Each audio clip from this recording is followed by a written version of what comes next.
Is there any man who is fearful and faint-hearted? Let him go back to his house, lest he make the heart of his fellows melt like his own. You see, God knows how contagious negativity is. So if you have a negative disposition about yourself, in the sense that you don't think you can make the changes you need to make in your life, then that negativity can spread to other people. Think of the results that the negativity of 10 men had on the rest of that nation. What 10 men's negativity did to millions of others. It's a devastating thing to think about. So when we let negativity develop in us, that's when we stop trusting God. And that's when we stop trusting in the abilities that God has given us to accomplish His will. And then we stop trying to do what God wants us to do because we don't think we can. And then it discourages those around us, and we end up failing to reach goals that really are very reachable.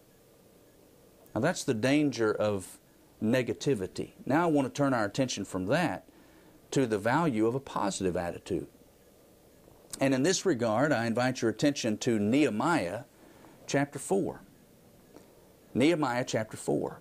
And while you're turning there, give a little bit of background information.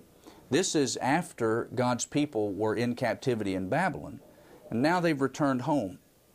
And they're in the process of building the walls or rebuilding the walls around the city of Jerusalem, walls that had been torn down and destroyed 70 years or so earlier when the people were taken into captivity. And so as they begin to build these walls, the people of Judah there are facing terrible ridicule from some of their enemies. One of them mocked their wall and said, well, if a fox ran across that wall, it'd fall down. And others were saying, well, you know, what do these feeble Jews think they're going to accomplish? Are they going to build it in a day? Are they going to be able to accomplish all of this? Mocking them. And they face that ridicule. And sometimes ridicule can cause work to cease. But not in this case, because we read in Nehemiah 4, verse 6, so we built the wall, and the entire wall was joined together up to half its height, for the people had a mind to work. You see, there's a difference. In Numbers chapter 13, you had negativity. People didn't have a mind to work. They had a mind of defeatist attitudes. We can't do it. We don't have any faith in God. Nehemiah and his people, on the other hand, had a can-do spirit. The people had a mind to work. And because they didn't let the ridicule of others deter them from what they were trying to do. And so in 52 days, the wall around the entire city was finished. Nehemiah 6, verse 15. See, when a positive attitude is present, then we continue to trust God. When a positive attitude is present, we continue to trust in the abilities that God has blessed us with. We encourage those around us. We pay little attention to those that would deter us from doing what God wants us to do. And with that kind of disposition, we end up reaching the goals that are very reachable. And what we've been talking about in this series of lessons in making these changes in our lives, these putting to practice these fundamental principles, those are reachable goals. If God says, practice the golden rule, then we can know that we have the ability to accomplish that. God's not going to ask us to do something that we don't have the ability to accomplish.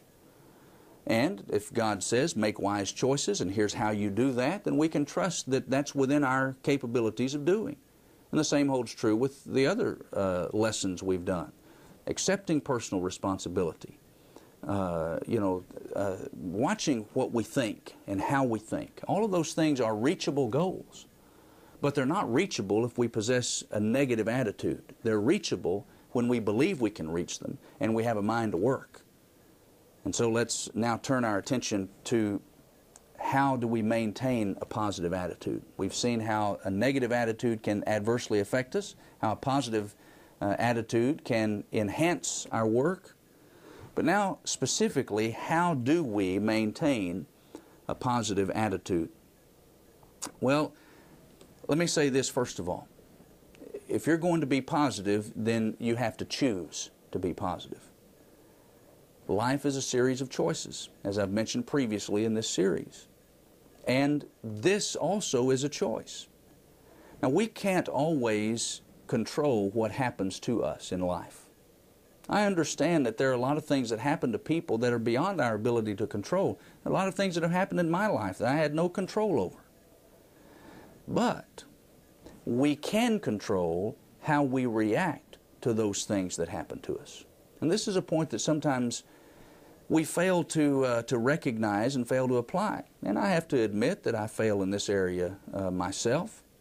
But just because we may fail at it from time to time doesn't negate the fact that we can control how we react to the things that happen to us. James said in James 1 verse 2, "Count it all joy, my brethren, when you fall into manifold trials." Notice he didn't say if you fall into trials, he said when. So they are going to happen.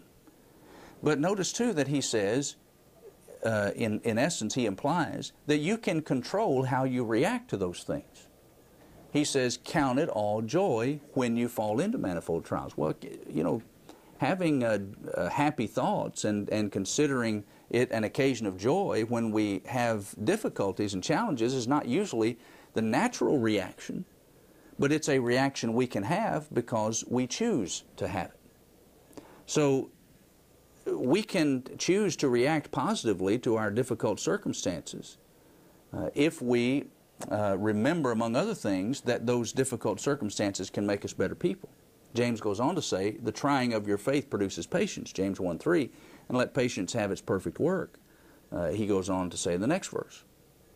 So if we're going to have a positive attitude about making changes in our lives, the first thing we've got to do is choose to be positive and recognize the fact that it is a choice and we can choose to react positively to the circumstances that we face in life.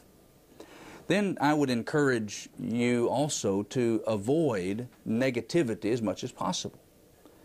Avoid negative thoughts. Don't repeat to yourself over and over again, I can't do it. This is too hard. This is too difficult. This is more than I can handle.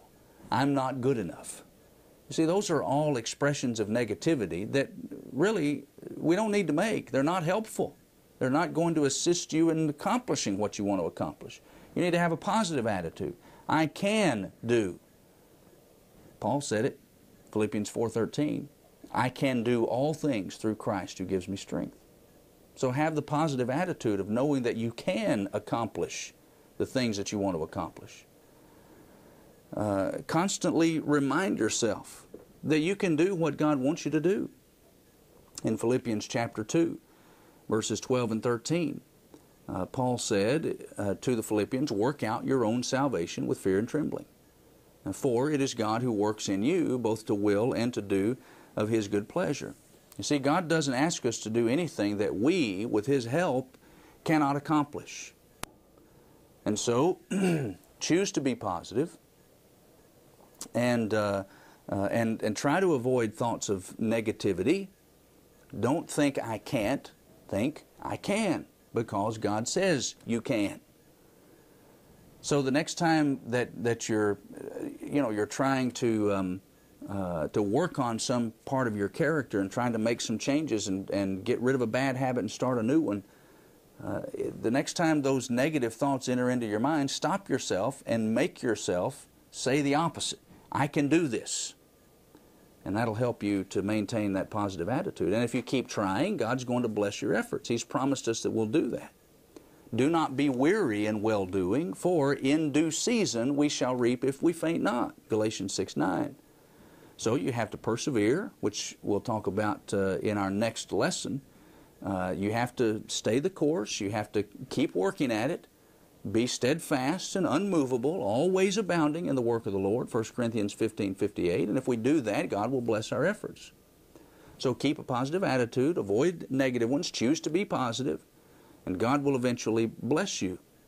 I'd also add that it's important to avoid negative people. You know, there are some people that we can surround ourselves with that